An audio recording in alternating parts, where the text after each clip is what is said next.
missed rows on True TV, 76,000. I said this last time. Shout out to Mrs. Me Too. The reason why we watching women's basketball is not just because of one person, it's because of me too, and I want y'all to realize that. Let's examine the unexpected demise of Angel Reese and the unmatched league, as well as the reasons why people are choosing not to watch. Angel was supposed to be the next big thing in women's basketball. So you might be wondering what went wrong, but things aren't going as planned. The league's viewership is declining, and many fans are leaving the game to understand how a player with so much hype ended up acting as a face of a failed league. Just when you thought ratings for Unrivaled could not get any lower, America sends a clear message. Actually, America sent them a clear reminder: we are not interested in watching. When the league initially started, there was a lot of enthusiasm and 300,000 people showed up to see the first few games. Everyone thought Angel Reese would be the next great thing and the player who would render college basketball obsolete. Remember how everyone thought the unmatched league would change women's basketball forever? That hope quickly turned into a nightmare, which is why supporters are turning away. Oh no, wasn't it Angel Reese that said, people are tuning in for her? Not just that one girl, but people are tuning in for her too. And that she was part of the reason that You might be wondering, wait, isn't Angel Reese supposed to be a superstar? But those viewer numbers began to rise more quickly than a terrible shot as the season progressed. And we're talking about games that hardly draw 100,000 viewers since everyone held that belief. Might be well known. Angel Reese may be a star on social media, but there's a huge difference between a star and a draw. The truth is, Angel Reese struggling and looking lost, getting benched for players like Lexi Hall. Can you believe it? The player who should represent the league is watching from the sidelines while others take the initiative. Reese's star power was the league's biggest investment, and they expected her to draw fans like Caitlin Clark. The whole Indiana Fever saved their ass. But that's not the point. It's funny how that works. When Angel is sidelined and the focus isn't on her, look at me, her teams, generally speaking, actually get a victory. Why doesn't this tell anybody? You might ask why the crowd isn't paying attention when Angel Reese plays the Angel. It's like watching a totally different player than the one we saw in college. Reese isn't living up to the hype. She struggles defensively, doesn't seem to be able to contribute offensively, and appears to be out of sync with her team. Her hot response is straightforward. They aren't seeing the dominant performer they were hoping for. The individual star power doesn't seem to be drawing crazy. This doesn't seem to be changing anything. Because the Phantom, with or without Sabrina, get the same entries. The Rose with Angel Reese are the least viewed team in the league. They are, or at least. Furthermore, we cannot ignore Caitlin Clark, who is not even a member of this league, but whose name always looms large whenever it is mentioned. It serves as a painful reminder of what the unmatched league is lacking.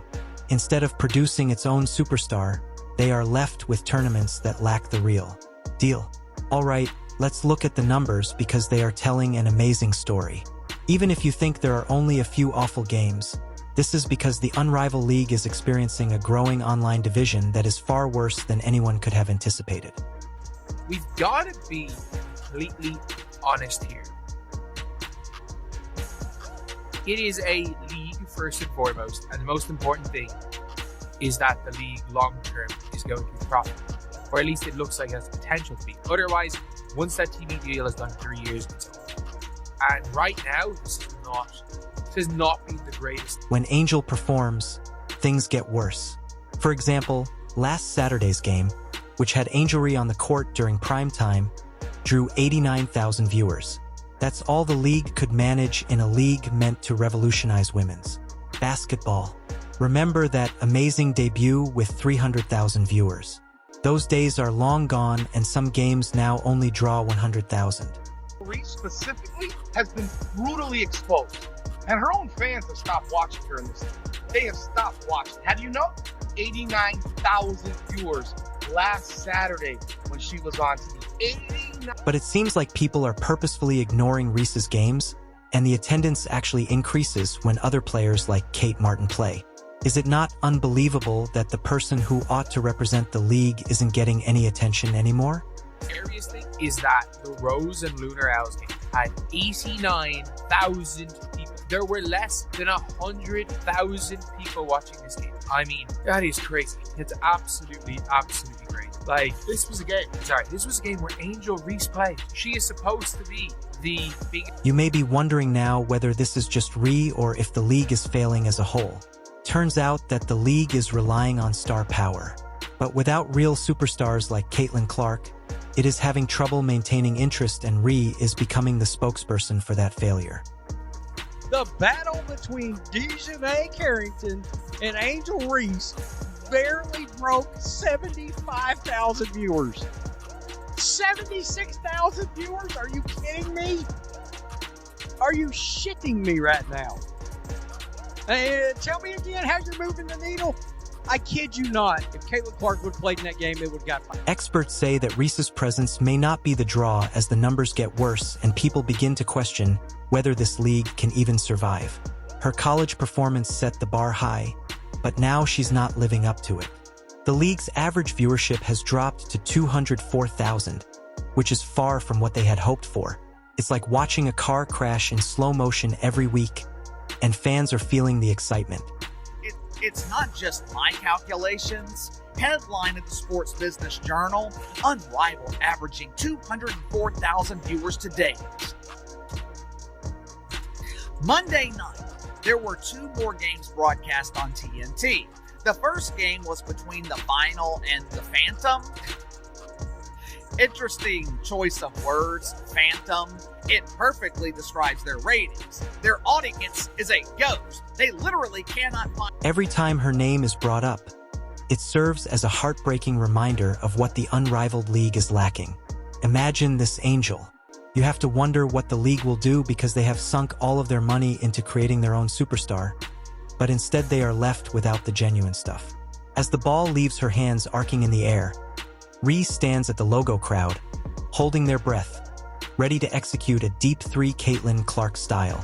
Time seems to slow down, but then whoosh. It's not just a miss. It's an arrow so awful that the entire audience groans. Like when Angel Reese shot that deep 3, it was 10 seconds of silence after the air ball. No one knew what to say. It's completely fine to say, I like the confidence, probably a bit too far for Angel Reese. I like the confidence in her shooting it though. Despite your belief that everyone makes bad shots, Reese's attempt to demonstrate that she could easily perform the same feats as Caitlin Clark flopped miserably. Let me tell you, it's like seeing someone try a magic trick they saw on TV only to discover it's a dirty sock. This wasn't your typical one. The other day where she lined up for that wide open top of the key 3 and then airballed it. Holy crap, the fallout from that is still ongoing right now. While Martin is out there working relentlessly on the little things that win games, Ray is all flash and no substance trying to be someone. She's not, and it's painfully evident that she's tough, versatile, and has that genuine, unshakable devotion that coaches appreciate. Probably not one individual player that has benefited more from Unrivaled than Kate Martin. Look, Kate Martin was somebody that came into the WNBA and nobody, and I mean nobody, thought she was going to make the Las Vegas Aces roster. Like, the Las Vegas Aces drafted 3 players. Obviously, Liz Kitley was injured. Everyone thought Liz Kitley's probably going to go and make that Vegas team eventually. And a lot of people thought that Asia Fair was going to make that team. But that Asia Fair gets cut, Kate Martin makes the team, and within 5... It's so awful for Rays that it would be like casting Tom Cruise in your film and then giving all of his lines to the actor who plays man in Coffee Shop Number 3. Let me explain. As Lexi Hull takes her place, the league's alleged face may soon be watching from the sidelines. Angel Reese got a little bit of her own medicine last night from Kate Martin. Now, she flopped around on the ground like she's LeBron's play cousin out there because, It seems like she's trying to win a dance competition by dancing the robot, which might look good for a while but won't get you any trophies. That airball has come to represent everything that is wrong with her recent performance in the Premier League. It only emphasizes how unpredictable professional sports are, which is what keeps us all on the edge of our seats. Can you believe that the athlete who is expected to play for the league's best team, Angel Reese, is even being mentioned? Lexi Hull showing Angel Reese how it's done. It was an awful game for Angel Reese. Guys, she's getting it. As you may recall, let's examine what is actually happening in this situation. Rhea is struggling since she's being surpassed by players no one was even discussing when the league first started, which must be unpleasant. And Angel Reese was expected to be the next big thing, but instead she's being benched for players like Lexi.